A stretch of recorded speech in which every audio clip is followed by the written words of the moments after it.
उठाओ अपने हाथों को, बोलो जितना वचन आज मैं सुनूं 100 गुना फलों को लेके आऊं। उठाओ अपने हाथों को।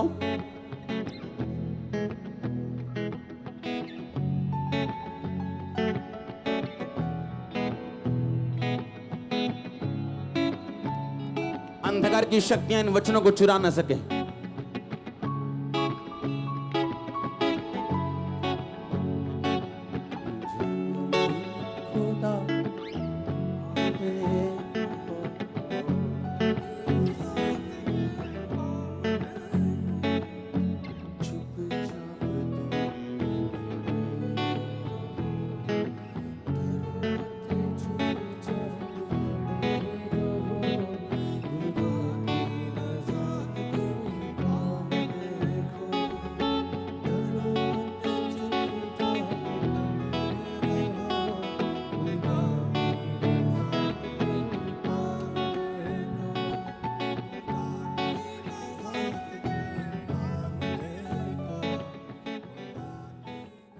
उठाओ अपने हाथों को, जितना वचन आज मैं सुनूं 100 गुना फलों को लेके आऊं। उठा के अपने हाथों को, थैंक यू जीसस। उठाओ अपने हाथों को प्रभु यीशु मसीह के नाम में। मरकुस 1 उसका 1 अध्याय उसकी 12 आयत को मैं पढ़ूंगा। 12 आपको समझ आए इसलिए मैं 9 से पढ़ूंगा। उन दिनों में यीशु ने गलील के नासरत से आकर यरदन में यूहन्ना से बपतिस्मा लिया, और जब वो जल से निकलकर ऊपर आया तो तुरंत उसने आकाश को खुलते और आत्मा को कबूतर के समान अपने ऊपर उतरते देखा, और आकाशवाणी हुई कि तू मेरा प्रिय पुत्र है, मैं तुझसे बहुत प्रसन्न हूं। तब आत्मा ने तुरंत उसे जंगल की ओर भेजा। सब बोलो आमीन।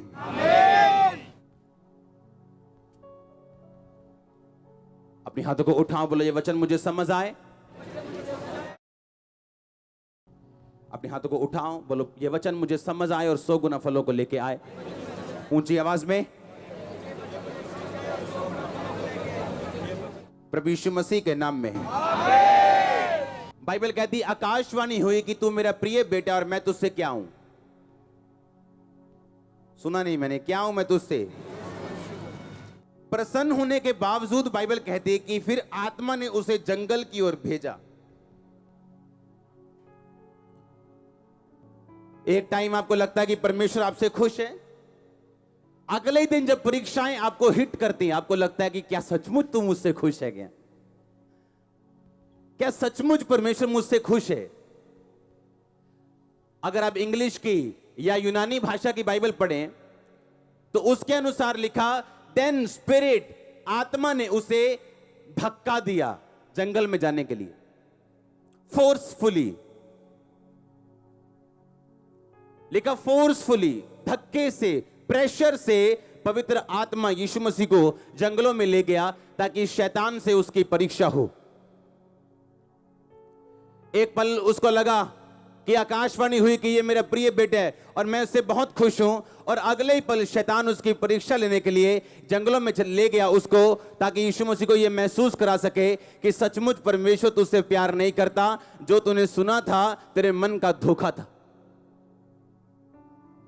आप अपनी लाइफ की सबसे बड़ी गवाही तब लेते हो।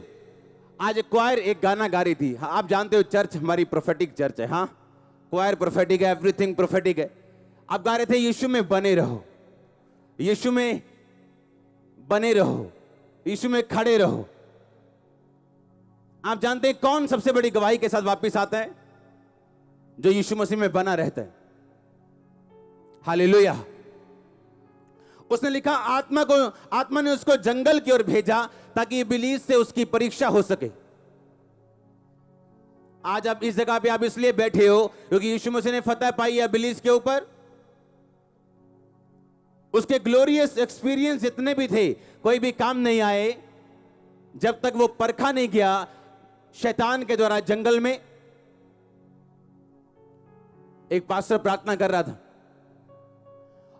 क्योंकि उसे एम्बेसी में जाना था, और उसने 21 दिन रात के रोजे रखे क्योंकि वो एम्बेसी में जा रहा था कि उसे वीजा चाहिए, क्योंकि वो परमेश्वर का काम करना चाहता है। फॉरेन कंट्रीज के रास्ते खुले, प्रार्थना कर रहा था। और 21 दिन रात के रोजे रखने के बाद जब वो एम्बेसी में गया तो एम्बेसी वालों ने मुंह पे ना कर दी वीजा देने के लिए, और वो निराश हुआ, वापस आया और शैतान बोला और रख रोजे, और रख रोजे। और जितनी बार उसकी गवाही थी, मैंने एम्बेसी में कहता वीजा देने के लिए फाइल दी, उतनी बार मेरी फाइल रिजेक्ट हुई। और परमेश्वर मुझसे कहता था मैं तुझे फॉरेन में इस्तेमाल करूंगा, और जितनी बार फाइल लगाई जाती थी फेल हो जाती थी। और वो निराश नहीं हुआ, उसने वर्शिप की और परमेश्वर पे छोड़ दिया। और एक दिन वो आराधना कर रहा था और एक फोन उसे आया, कहता क्या आप वही पास्टर बोल रहे हैं? कहता हाँ। कहता क्या आप जल्दी फ्रांस एम्बेसी में आ सकते अपनी वाइफ के साथ? क्या आपकी वाइफ घर पे ही है? कहता हाँ घर पे ही है। कहता आप जल्दी क्या आ सकते वहां पे? कहता मैं आ सकता हूं। कहता जल्दी आइएगा अपने दोनों पासपोर्ट लेके फ्रांस एम्बेसी में गया। वो बंदा कहता मैं आपको फ्रांस एम्बेसी में बहुत बड़ा एक अफसर था, कहता ये मेरी वीजा में हेल्प करेगा आपके लिए, क्योंकि मैं आपको फॉरेन में बुलाना चाहता हूं। उस एम्बेसी में से, जिस एम्बेसी में वो धक्के खा थक गया था, उस एम्बेसी ने 4 घंटे में सालों का वीजा देके हस्बैंड वाइफ को बाहर किया। सुनो ध्यान से, सुनो। बात वीजा की नहीं थी। जब वो घर आया तो उसने परमेश्वर का, परमेश्वर मैंने इतनी प्रेयर की, इतनी फास्टिंग की, तूने तब मुझे वीजा नहीं दिया, और अब मैं तो प्रेयर भी नहीं कर रहा था। परमेश्वर कहता नहीं, तूने जो प्रेयर की थी मैंने अब उसका जवाब दिया। इसका मतलब ये नहीं तुम रोजे ना रखो, फास्टिंग ना रखो, इसका मतलब ये कि परमेश्वर अपने समय पर आपको जवाब देगा।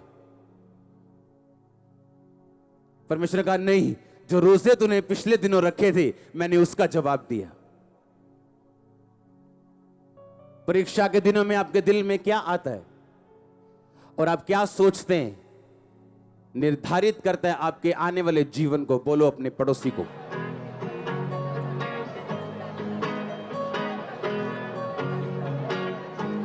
बोलो परीक्षा के दिनों में तेरे दिल में क्या आता है, तू क्या सोचता है, क्या बोलता है, निर्धारित करेगा तेरे आने वाले जीवन को। आमीन। फिर से बोलो अपने पड़ोसी को, बोलो परीक्षा के दिनों में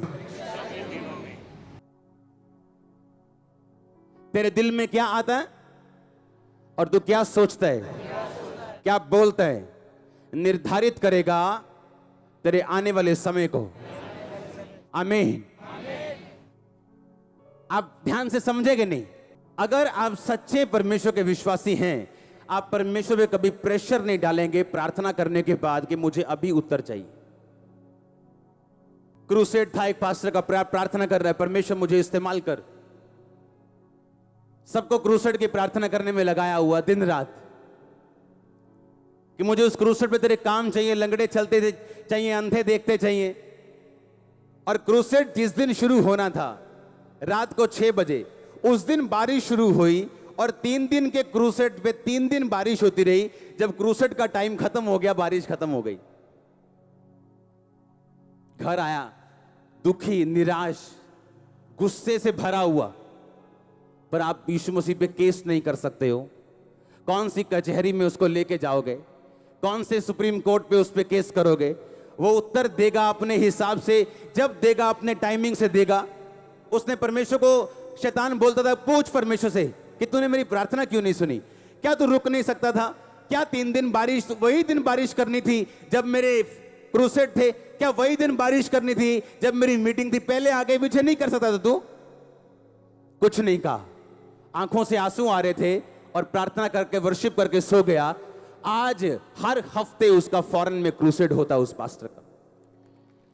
हर हफ्ते मैंने दुनिया का कोई पास्टर नहीं देखा जो इतना फॉरेन में क्रूसेड करता हो उस एक पास्टर के अलावा। किसी की स्टोरी मत सुनो अकेली, उसकी ग्लोरी भी मत सुनो अकेली, उसकी ग्लोरी और स्टोरी दोनों सुनो। हालेलुया, दोनों सुनो। तब परमेश्वर ने प्रार्थना का उत्तर नहीं दिया जब वो रोजे रख के बैठा था। परमेश्वर ने कहा मैं दूंगा उत्तर, मैं क्रूसेड पे तुझे लेके जाऊंगा, इस्तेमाल करूंगा, पर अपने टाइम पे। परमेश्वर ने कहा इजरायली लोगों को कि मैं इजरायली लोगों को लेके जाऊंगा, जंगल के मार्ग से लेके जाऊंगा, शॉर्टकट में नहीं लेके जाऊंगा, ताकि मैं इनके मन में जान सकूं क्या क्या है, मैं इनकी परीक्षा कर सकूं और इन्हें नम्र बना सकूं। आप परमेश्वर नहीं हो कि जब आप प्रेयर करोगे आप तभी उत्तर पाओगे, तब तो आप खुदा बन जाओगे। आप रियल लवर हो खुदा के, तो आप वेट करोगे, आपकी वेट मुबारक होगी, आपकी वेट फलवंत होगी। जो यहोवा की बाट जोते नया बल प्राप्त करेंगे, वो चलेंगे थकेंगे नहीं, उड़ेंगे वो यीशु मसीह के नाम में, वो दौड़ेंगे लिखा श्रमित ना होंगे। अपने पड़ोसी को बोलो तुम खुदा नहीं हो, कि जब तुम प्रार्थना करो वो तभी तुम्हें उत्तर दे। हालेलुया। मैंने 10 साल एक विषय में प्रार्थना की, 10 साल, 10 years, और 1 इंच भी उस चीज को सरकते हुए नहीं देखा। सोचो क्या हालत हुई होगी। पर 11वें साल एक दिन में परमेश्वर पलट सकता है स्टोरी को। दुनिया जाके चेक करो, जिन लोगों ने बेदारियां फैलाई हैं, जिन लोगों ने लंगड़े चलाए हैं, अंधे दिखाए, वो लोग वही लोग निकलेंगे जो अपनी परीक्षाओं के टाइम पर खुदावंद के साथ वफादार रहें। परमेश्वर ने कहा जोशुआ, यहोशू, बी वेरी करेजियस, कहता हियाव बांध और दृढ़ हो जा। फिर कहता मैं तुझसे कहता हूं बहुत हियाव बांध और बहुत दृढ़ हो जा। क्यों, ऐसा क्यों? परमेश्वर 2 बार क्यों कह रहा है उसको, 3 बार एक ही बात क्यों कह रहा है उसको?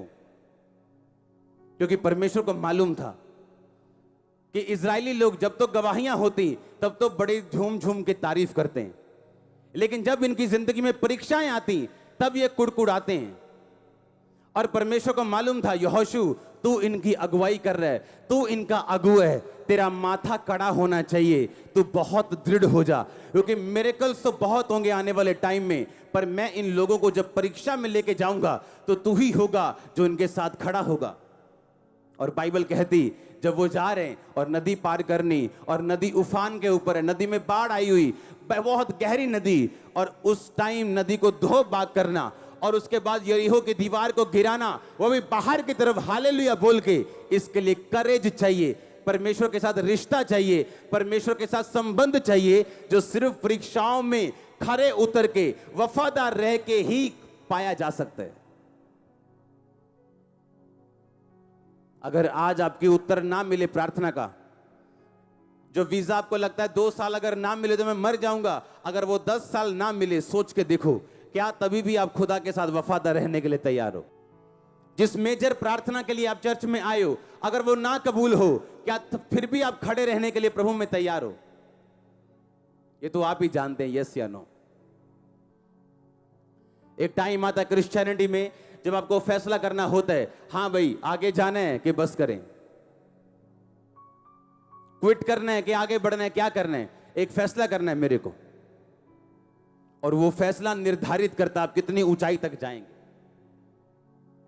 और याद रखो आप परखे जाएंगे, और जब परख आएगी वो निराशा पैदा करती, दुख पैदा करती, लेकिन अगर आप सच्चे क्रिश्चियन हैं, अगर आप झूठे नहीं हैं, बाबाओं की तरह चर्च में नहीं आते हैं, अगर आप खुदा को ढूंढने के लिए चर्च में आते हैं और आपने खुदा को दिल में बसाया है, आप परखे जाएंगे। और अगर आप परखे जाएंगे, परख में सफल रहे, तो आप प्रमोट किए जाएंगे, आपकी प्रमोशन होगी आत्मा में और शरीर में। ऐसा कोई नहीं जो ये कहे मुझे प्रमोशन चाहिए और अपना टाइम ना दे और अपना एफर्ट ना दे और एग्जाम ना दे और परीक्षा ना दे। लेकिन बाइबल कहती, यूहन्ना कहता, याकूब कहता आजकल परीक्षा आनंद की नहीं बल्कि दुखों की बात जान पड़ती। मैं प्रेरितों के काम में इब्रानियों में बहुत जगह पढ़ रहा था, वहां पे लिखा था बहुत सारे लोगों ने अपनी संपत्तियां आनंद से लुटने दी, बहुत सारे लोगों पे बड़े दुख आए मसीह के नाम को आगे बढ़ाने के कारण। और लिखा मूसा ने भी अपने मिस्र के पूरे भंडार को, लाखों करोड़ों रुपए के भंडार को मसीह के कारण छोड़ दिया। उसने मसीह के कारण निंदित होने को उस भंडार से भी ज्यादा बड़ा धन समझा। परमेश्वर ने कहा अगर मैं तुझको बेटा बनाऊंगा मैं कोड़े लगाऊंगा, मैं तुझको बेटी बनाऊंगा मैं कोड़े लगाऊंगा। अगर तेरी परख नहीं हुई तो तू नाजायज संतान है, तो जायज संतान नहीं। अगर तेरे परख नहीं हुई तो तू मेरी बेटी बनी नहीं है अभी, तो मेरा बेटा भी बना ही नहीं है। हालेलुया। सबको जय मसीह की। मैं जतिन बब्बर और आप देख रहे हैं मसीह परिवार चैनल। जैसे कि आप सब जानते हैं कि मैं इस चैनल पे प्रभु के अलग अलग दासों की वीडियोस डालता हूं, तो अगर आपको हमारा चैनल अच्छा लगता है तो आप इस चैनल को ज़्यादा से ज़्यादा सब्सक्राइब जरूर करें, ताकि आप प्रभु के वचन को सुन सके। वीडियोस को ज़्यादा से ज़्यादा शेयर करें ताकि जिन लोगों तक वचन नहीं पहुंचा उन तक भी वचन पहुंच सके। सबको जय मसीह की। एक बार मैं आपसे दोबारा कहूँगा कि इस चैनल को सब्सक्राइब जरूर करें और वीडियोस को ज़्यादा से ज़्यादा शेयर करें। जय मसीह की।